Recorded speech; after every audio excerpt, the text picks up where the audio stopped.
আবু জেহেল বক্তৃতা দিচ্ছে, পাশেই আল্লাহ রসুল সাল্লাল্লাহু আলাইহি সাল্লাম কোরআনুল কারীম থেকে তেলাওয়াত করতেছেন, কোরআনের বক্তৃতা দিচ্ছে। আচ্ছা বলেন তো, আবু জেহেলের বক্তৃতা আর আল্লাহ রসুলের কোরআনের বক্তৃতা, কোন বক্তৃতাটার দাম বেশি? মক্কার কাফেররা কোরআনকে গ্রহণ করেছিল না, কিন্তু কোরআনের বাণী শোনার জন্য তারা পাগল ছিল। তারা কোরআনকে গ্রহণ করে নাই, কিন্তু কোরআনের সুমধুর তেলাওয়াত তারা শুনতো। আল্লাহর কোরআন গোপনে রাতের অন্ধকারে চুপি চুপি গিয়ে আল্লাহ রসুলের জবান থেকে কোরআন কারীম শুনে আসতো তারা, আর দিনে কোরআনের কারীমের বিরোধিতা করত।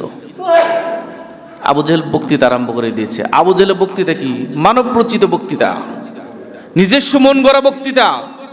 কিভাবে চেয়ার টিকে রাখা যায়, ক্ষমতা টিকে রাখা যায়, ওই বক্তৃতা দিত আবু জেহেল। আর আল্লাহ রসুল কোরআনুল কারীম থেকে পাশেই বক্তৃতা আরম্ভ করেছে। এবার আবু জেহেল লক্ষ্য করে এক এক করে তার শ্রোতাগুলো কোথায় যেন চলে যাচ্ছে। এক পর্যায়ে আবু জেহেলের যে শ্রোতাগুলো ছিল বক্তৃতা শোনার জন্য, সবগুলো চলে গেছে আল্লাহ রসুলের বক্তৃতা শোনার জন্য। সুবহানাল্লাহ বলেন।